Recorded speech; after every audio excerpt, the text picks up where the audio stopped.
Good morning, and thank you all for being here. I'm Terry Clark, CEO of the PGA of America, and I'm joined by our Chief Championships Officer, Carrie Haig. I want to take a moment to thank our entire team for the tremendous work they've done in preparing for this championship. I'd also like to recognize our board and officers for their leadership and support. We've got today Nathan Carnes and Eric Eshelman, who are joining us this morning. It's a privilege to welcome you to the 108th PGA Championship, one of the great stages in golf and one of the premier events in global sports. The PGA Championship represents the strongest field in golf, distinctive venues, and a history of remarkable champions and memorable moments. What also makes this championship unique is the presence of 20 PGA of America golf professionals who have earned their way in this week as part of the Corebridge financial team. These are the professionals who teach the game. They grow the game and serve their communities every day. And this week, they compete on one of the biggest stages. Another element that distinguishes the PGA Championship is how each year we bring venues to you that are championship worthy as a test across a remarkable range of courses and conditions. During the Q&A, you'll be able to ask Carrie here, who I consider the best in the business, how his setup philosophy helps the drama, the defining moments, and the champions, the great champions, naturally follow. Aronimink Golf Club is a fitting stage for the PGA Championship's legacy of era-defining champions. And I want to offer my sincere thanks to the membership, leadership, and staff at Aronimink for the outstanding job they have done preparing for this championship. We're grateful for this partnership. Hope you have all been out there to see what a great, great golf course this is. We're also excited to be back in the Philadelphia area, a region with deep roots in the game and fans who truly appreciate championship golf. And it's especially meaningful to be in Philadelphia as our country approaches the 250th anniversary of the Declaration of Independence, drafted and signed not far from here. Before play begins on Saturday morning, we will pause to recognize and honor those serving in our armed forces through a special pre-championship ceremony. We're grateful to the 78th Army Band, the 99th Readiness Division, and the Pennsylvania Army Air National Guard for helping bring that moment to life.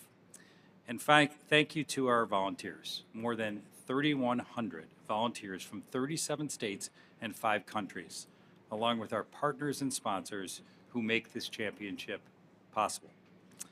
Over the past several months, I've spent a great deal of time listening across our membership and across the game. And one thing has become very clear to me. The game is strong. Play is growing, interest is high, and people are engaging with golf in more ways than ever before.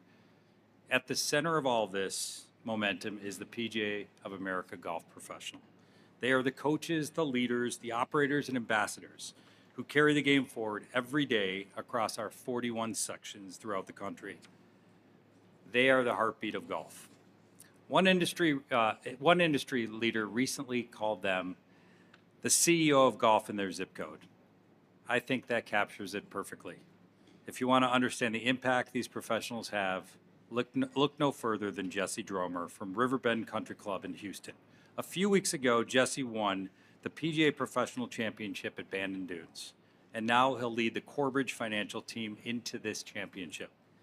You can picture the entire Riverbend community gathering to watch him compete in his 3rd PGA Championship.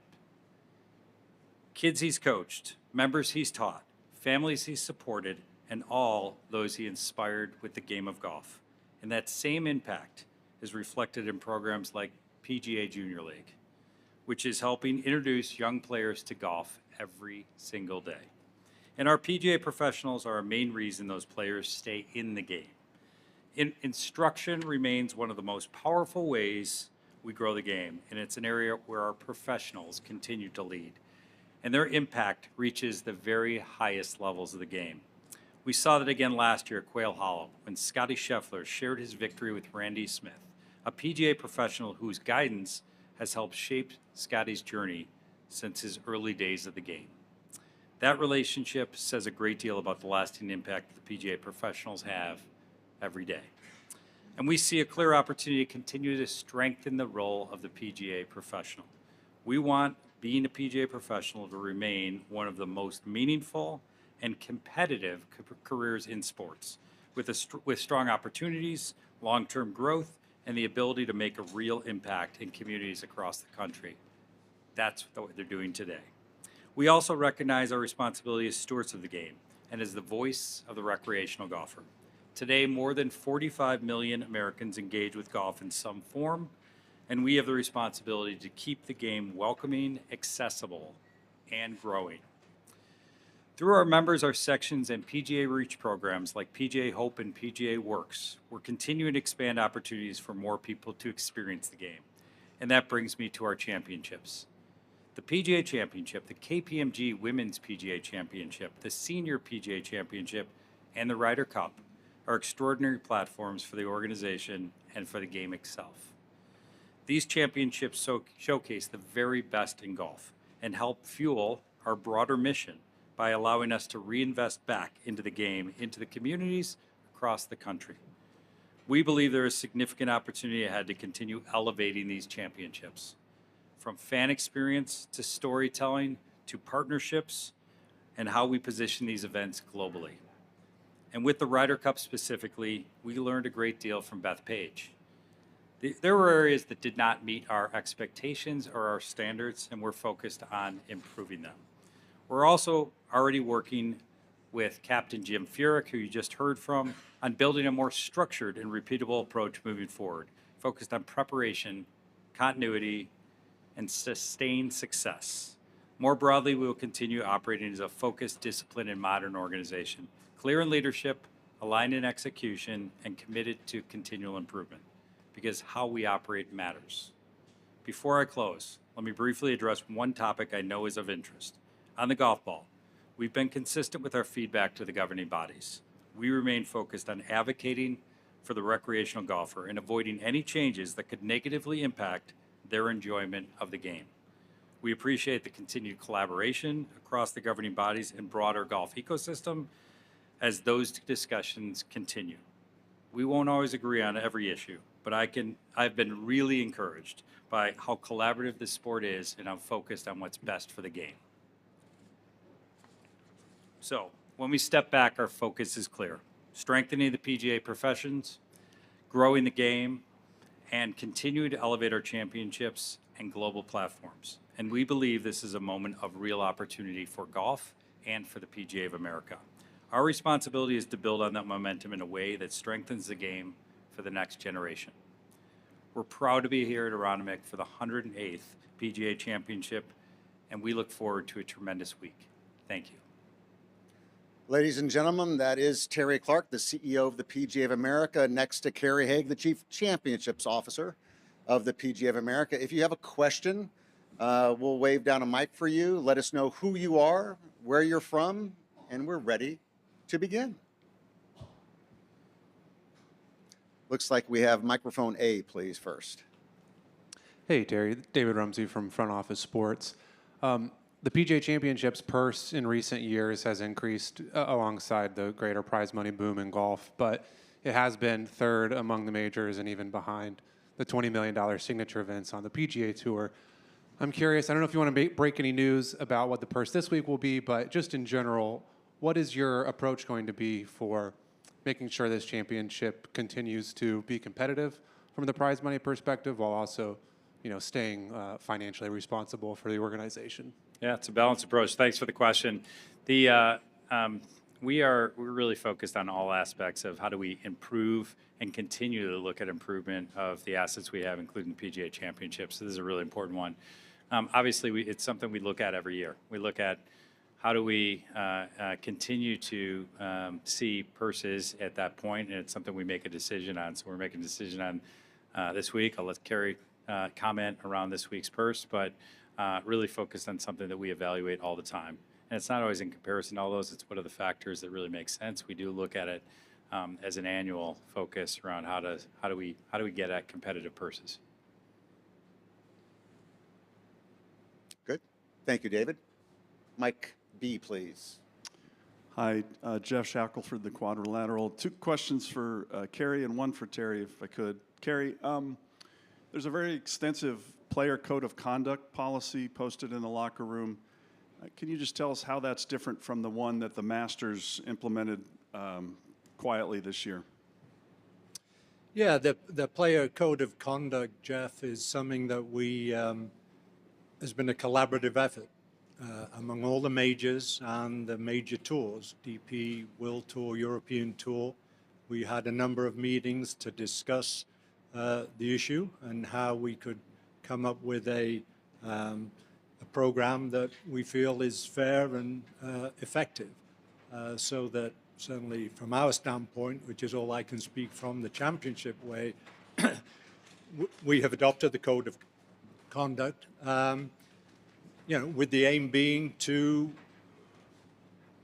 similar to pace of play, in that the policy is written, you can, if a player does something sort of egregious,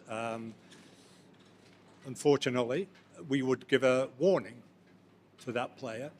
And if they were to do it again, there would be a 2-shot penalty.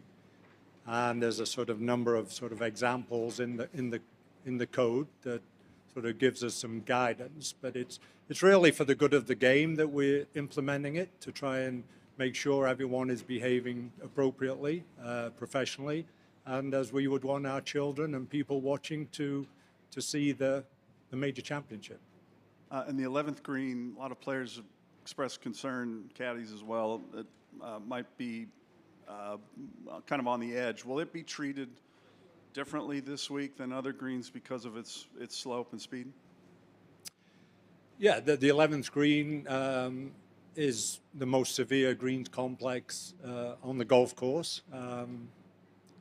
And yeah, depending on the speed, the whole location has to be determined based on the speed of the green. And yeah, the green is a slower speed today than the other greens, as has been all week. And Terry, I know you've been on the board and involved with some elements, but as you know, we're used to seeing the PGA president up on the podium. The membership's never been notified, as far as I know, about the status of the current president. Can you help us understand what exactly has occurred in terms of governance and why we don't see the president up here today? Yeah, first off, I've been asked by the board to help represent the business of the association, and how we think about our membership is something that we continue to have Don focused on from that side. I think I'm first of all gratified that I've been asked to take this today and handle with Kerry where we are. I guess I would tell you more, because you said it around. I was on the board. I was on the board for the last couple of years, intimately connected to the governance of this association and what the real value is by getting that voice of members. And that I've loved to lean into this role and really appropriately, how do you leverage that to help me do my job? But at the same time, we really worked on, in the last, over the course of the last year, truly, the right roles and responsibilities so we can be effective as an association. And I think this just reflects it, with me helping to translate what's our business and how we're getting at this championship this week. Follow up, I'm sorry. Yep. Quickly, is it related to his comments on the Ryder Cup? Is there anything specific you can help us understand, and your membership as well? Yeah, I think you're specifically talking to Don on his comments. I would just say that what we've really asked is Don to keep focused on a member side, and we've tried to keep the right responsibilities across our distinct leaders in here. So that's it. Mike 2, please. Mike 2? Sorry. Kerry, I thought Mr. Clark had set you up for this question, so can you tell us how much the prize money is this week? The prize money is announced on Saturday morning. But we're riding today. It's announced Saturday morning, as we normally do. If David couldn't get it out of him, you're not going to get it out of him. Secondly, Kerry, on the code of conduct, that I realize Adair Manor is not your show next year, but can you see that being applied at the Ryder Cup? That's something that we would discuss with Ryder Cup Europe, for sure. So I don't know, but yeah, it's something we would like to discuss as we do with any rules or rules situation. Okay. Very good.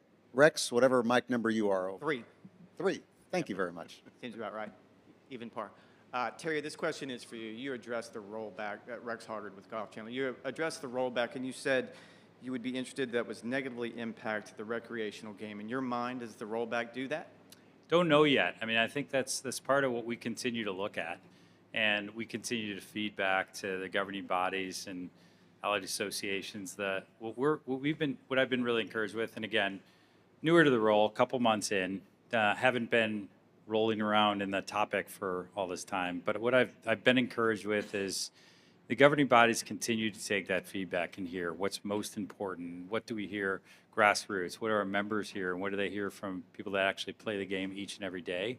And so been really encouraged by that. And we need to understand more. And I think it's up to those governing bodies to really say, how does it impact and what's the next step? In the front row, microphone B, please. So you mentioned some of these during the intro, what makes the PGA Championship special or different, no? And we were asking the players, and some of them mentioned the strength of field or the course setup. But one of them mentioned, too, the fact that there's no agenda. There's no intervention once the championship starts. And I wonder what that means for you. No? Yeah, so maybe I'll comment on that and let Kerry, if you want to follow up in that at all. We think there's a lot in identity that's really strong to the PGA Championship. We also think it can improve. So let's start there. And I'm one that focuses on how do we constantly improve. I use a phrase that's not always positively seen inside that I'm dissatisfied with the status quo. How do you constantly get to better? And when you look at what is really great about the PGA Championship, you start with that strength of field and how great it is. You go to, we've been in, this is 108th edition, we've been at 75 different venues, like that variety of venues and the test that creates, new and new styles and old styles, et cetera, we think is really, really unique. And then I think Kerry's setup and how you really look at setup as a philosophy and how that can really bring great tests, but actually help to figure out who's going to be best that week is really what's important. And we want the players to, win the day, to really go through that. I don't know if, Kerry, if you want to add anything to that, but we talk a lot about how do you continue to strengthen that identity and lean into what's really great about what's been built from our history, but be not worried about how do you continue to evolve for the future. Yeah, I would reiterate what Terry said. We're proud of the fact that we've had the strongest field in golf for the 30-plus years I've been involved. This year we have 97 of the top 100 players in the world from the official World Golf Ranking, and that's something that I think is something to be very proud of and certainly identifies us among any championship in golf. 75 golf courses. Every year we play a new, different golf courses, different grass, different architect, different climate, different geography. So the championship never favors one particular player. This week is totally different than last year, will be totally different than next year. So in that way, that's our identity. That's who we are. We play, yes, we may not know the golf holes individually because we're not playing them year in, year out, but that different course every year, most every year, the next 2 years are at 2 new courses we've never been to. So and we try and set it up in a balanced way that, challenges the best players in the world. Difficult testing, but obviously try not to go over the top in any particular area, but make it fair to hopefully identify the best player in this week's championship.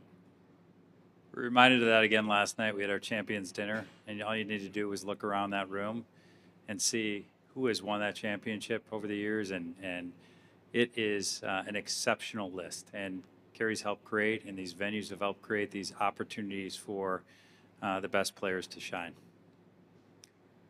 Microphone 8 in the back, please. Matt Ward, Golf Today. Kerry, can you talk about the green speeds, and are any possible hole locations compromised because of the pitch and the slope? And have you ever been at a venue with this kind of pitch and terrain on the greens for a PGA championship? Yeah, I think many golf courses have a lot of slopey greens, and that is why you look at it and you have to set the hole locations appropriately according to the speed of the greens and the amount of slope in the greens. So, many courses have individual greens. Some courses have all their greens of extremely sloped, and that's the job, to try and get a green speed that allows you to still have sufficiently challenging hole locations. And that's what we'll be doing. And if the wind blows, then you've got to be careful as well. There can be even more movement, more challenge. So yeah, every year, every championship that we run, you have to sort of look at all those factors in determining hole locations. Are there any holes specifically that, besides hole 11, that you're looking at closely in regards to what you just said? Yeah, there's certain areas of many greens that have so much slope, you have to keep away from certain areas. And again, that's not particularly different than most other courses. Question on B, please. Terry, if the goal under your leadership at the PGA is to not negatively impact the recreational golfer, would the PGA be open to the idea of bifurcation? I think we've talked about bifurcation in the past, and I think it's one that we look at as a positive, and one of those areas that governing bodies have really listened to, that we've said if you need to do anything, we're not in favor of bifurcation. We've talked about unification of dates and anything that changes. So the feedback we've given along the way, we think has actually been things that the governing bodies have taken into account. So we're not in favor of bifurcation. Questions? Questions twice? Thank you very much. Mic number 4, please. This is for Kerry, Brendan Porath from Friday. Yesterday, Rory McIlroy said that strategy off the tee this week is, quote, pretty non-existent. Wonder if you understand that point of view at all, and from a setup perspective, if you can do anything to counter that point of view. The golf course architecture has many different forms, and and many golf courses do. Some have trees, some have lesser trees, and our job in terms of setting it up is to set it up based on what has been presented. Here at Aronimink, as Terry touched on, the conditioning of the golf course is incredible. John Gosling, the director of agronomy, Dave Stefanik, the superintendent, have done incredible work to present what is a fabulous golf course. And at the same time, we need to thank, Aronimink Golf Club and the members and the president for their commitment to close the golf course in November and have no members play since November up until, they still haven't played until after the championship. And that commitment shows what a great partner they have been and how they want to showcase their remodeled golf course that Gil Hans and Jim Wagner did. And it's a beautiful golf course. Certainly agronomically, the lesser trees help the grass and the conditions, which you see for yourself out there. And the vistas, the views that you now have that you didn't ever used to have. So there's always pros and cons to having trees, not having trees. And, it's not for us to say, should trees be there or not, but we love to work with whatever the golf course presents and present, hopefully, a great challenge for the best players in the world. Front row. Microphone B, please. So something both about your membership, or the PGA America membership, and the championship, which is your membership is starting to grow more and more internationally. You have more of an international presence. Half of the field this week almost half of the field is international players. So I wonder, how do you embrace that, and how do you see that as an opportunity? I think as you think about the PGA of America, we think we have an outsized opportunity to have impact. And you talked about some of the global nature of it, and we have certainly alliances throughout the world with those PGA alliances, and we think the opportunity for we look at the opportunity for the strength of golf, the health of golf coming from what we can do on a worldwide level. So we're trying to work with governing bodies and allied associations to really get in line. And it's actually been one of the areas I've come in and I've heard a lot about this. Gosh, you wouldn't design golf the way it is right now. There's truth to that, but I will just tell you, it's been incredibly refreshing to see how well all of these different organizations try to work together on behalf of what's best for golf. And I think that's really important right now, getting to your points around how do you think about it on a global basis in a time that golf is really strong. And we need to take that as an opportunity. You know, in anything you do, you got headwinds and tailwinds, you're going to have it. We got some strong tailwinds. Let's make sure that we can really leverage what is a real strength, which is a PGA professional, certainly in this country, and then on allied relationships outside to make golf even better. Microphone 14, please. Yeah, Josh Carpenter with Sports Business Journal for Terry, and then Kerry, maybe you can address as well from a golf course perspective.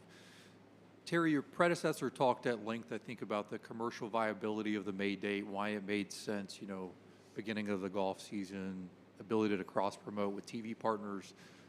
I feel like there's been a lot of discourse about the May date, and you know, maybe the championships lost a little bit of its identity. Can you just speak to, you know, the future of the event in its current date? Is there an option on the table for the future to move it back to August, and just kind of your perspective? And then Kerry, maybe you can speak to it from a golf course standpoint.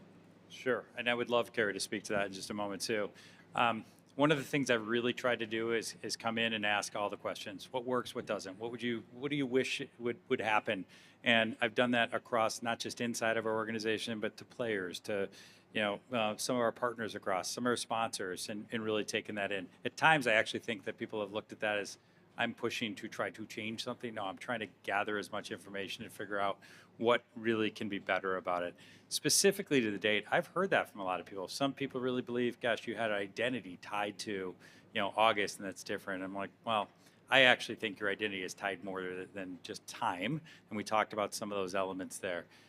I really think that we've got a really strong position in May, and certainly I'm always going to look at what could make us better, but not actively looking at, should we look and move this to later or back to August. I think we have a great slot.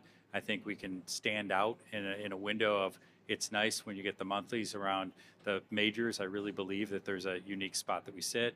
I like that we don't have to think about changes for the Olympics in years. I think media has really changed since we moved over to this, and you have this unique opportunity to, I think, we've got a great partner and our media partners across that, and certainly, what we do with CBS. And I think we've kind of come to there's a real way to not only continue to strengthen our identity, but to lean into that time in May. So I don't see that as one that I'm really pushing on a change right now. Now, I think Kerry should talk about, because we've heard around, is this date better or worse from a timing and golf course selection? So maybe he could hit on that. Yeah, certainly the May date offers different challenges than the August date. For those, many of you remember August, we had 100-degree days and storms and rain delays. I think we had 8 out of 11 years. We had lightning delays and what have you.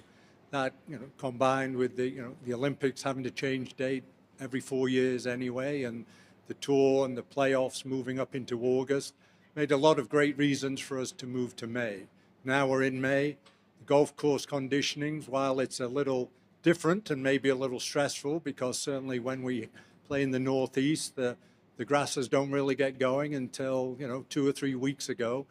But I think this week speaks for itself, how incredibly good a golf course can be and how healthy the grass is at this time of year. It's certainly a lot more temperate, a lot more enjoyable for spectators. and for the experience for everyone involved. So May is a great day to launch the season. You know, there's 5 weeks after Augusta. There's a nice pacing for the majors. And, you know, in truth, there's maybe some other events around us that have also caused that compaction. But as Terry said, I think we like where the May date, and it seems agronomically to be working pretty well. Thank you both. Microphone B, please, Jeff. Just to follow up on the May topic, next year, the PGA will be a week later, and there's also 2 PGA Tour events in the greater Dallas-Fort Worth area. Will there be a plan to sort of address the crowded marketplace in May in that area, and then also being a little bit later, the likelihood of heat and no trees on that golf course?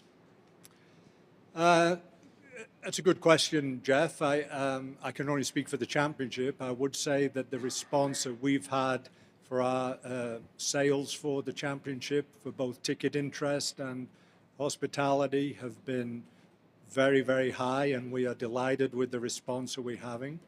Tickets will go on sale for PGA Frisco next week, so we're very excited to have a great response. And in terms of PGA Frisco itself, we have continued to make tweaks and changes and improvements to the golf course based on the feedback we've had from the 2 championships that have already been played there, including adding a large number of shade trees to help the spectator experience, as well as some tweaks and adjustments to the golf course itself based on feedback from the players. So we're extremely excited to come to Dallas. I can't speak for the tour of how they're still going through their discussions of next year's schedule, but from our standpoint, we are delighted, we're excited. Omni are a great partner, and it'll be fun to see how the players perform on a really tough, challenging golf course. Just adding one other element to that, I am new to the Dallas area, so that's been fun to get engaged in the last couple months there. But I was very surprised and actually really pleased at finding out this is the first time a men's major has come back to the Dallas-Fort Worth area in over 60 years. There's a huge amount of excitement. We did a year-out event the week before last, and just the excitement from the community. And you think of how big golf is in that area, and to not have seen a men's major in over 6 decades is a pretty amazing stat. So they're excited. I think it's going to be fun to get it there. Thanks. Adam on microphone B, please. Terry, in the aftermath of the Ryder Cup, there was some questioning whether the PGA should run that event. How do you plan to address those concerns? Well, I feel really good about our position to strengthen the assets we have. I really believe that we have an opportunity to make them better. I talked earlier, there's some areas of the Ryder Cup that are clear we've got to get better at. And I know there's been discourse around, can we actually do that or not? I feel very confident that the PGA of America has the ability to take these crown jewel assets, these really, really meaningful assets in the world of golf, and continue to make them better. And I absolutely underline the Ryder Cup. It's one that we're going to invest in. You heard from Jim earlier. I love the partnership we have around how do you strengthen the Ryder Cup for the future? And that's certainly on the team side, but with so much around the operations side and how we really look at continuing to make that an even stronger asset. And I look at it as one of the greatest assets in sports. And I would just add, I am proud of our team that run the Ryder Cup and here at the PGA Championship. I think they do it as well, if not better than most any other competition. Hopefully your experience at our championships is a good one. If it's not, we talk to you and try and improve it. And that's what we do with everything we do on all of our championships. We want it to be the best for you, for the spectators, for the players, for the caddies, for the volunteers, and for the television viewing audience. And we will continue to try and improve in anything and everything we do. And if you have ideas, we want to hear them. Yes, there were some behavioral issues that we're aware of, and we are actively and have actively made changes to our communication, to our process, to our protocols, and will do so every championship moving forward. Kerry talks to what gives me so much confidence in these assets for the future, and that's we've got a great base. We've got an amazing organization focused around, constant improvement on this. We know areas that we want to continually improve, and the team, hopefully, as evident what you'll continue to see this week, is really focused on that. Yes, microphone number 12, please. Terry, the field at a major championship is obviously largely influenced by what happens week to week on the PGA Tour. Are you concerned that when the Tour separates into a Tier 1, Tier 2, that you'll have to revisit the criteria that you use for PGA Tour players to qualify for the championship? Oh, that's a good question, and I'm glad you asked me versus Kerry, because he's probably better qualified to answer that question. I've said it throughout, we are constantly looking at how do we make our championships even better. One of the things that we think is core to our identity is strength of field, really getting the best in what we do. And we will continue to focus on that as core. So the elements of comparison, I'm looking at really how do we have the strongest field in golf here.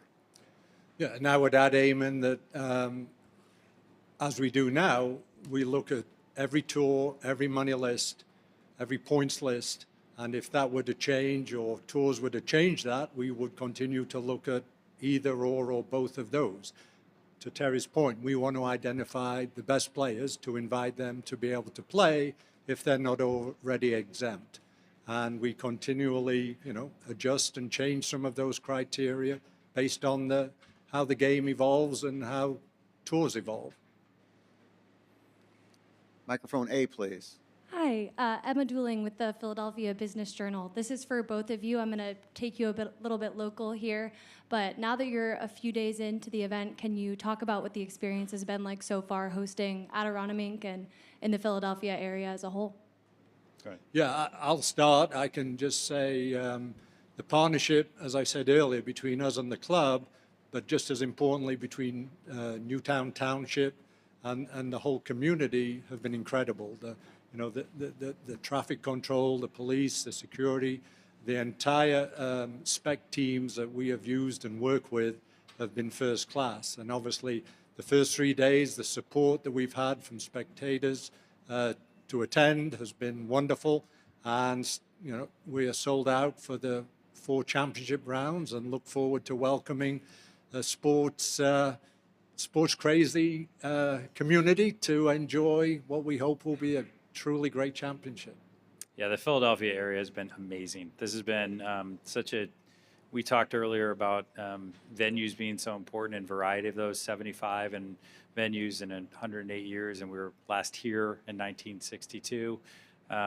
We were excited to come here because we know this is a market that really values championship golf, and it has been even better to come here and experience it. Get with fans, see stuff the last few days, and we're just looking for that to continue over into the weekend. We know this is a city that really has a real interest and excitement around what we can do this week. Let's hear from Eamon again on mic number 12. Terry, moving aside from May versus August, would you ever consider playing this championship outside of the United States?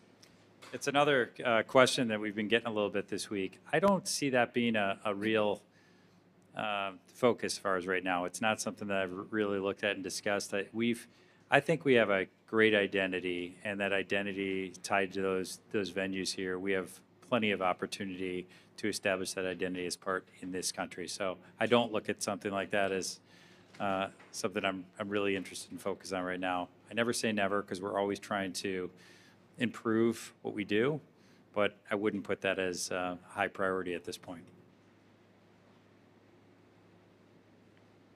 Ladies and gentlemen, thank you very much for joining us at the 108th PGA Championship. Enjoy the rest of your week.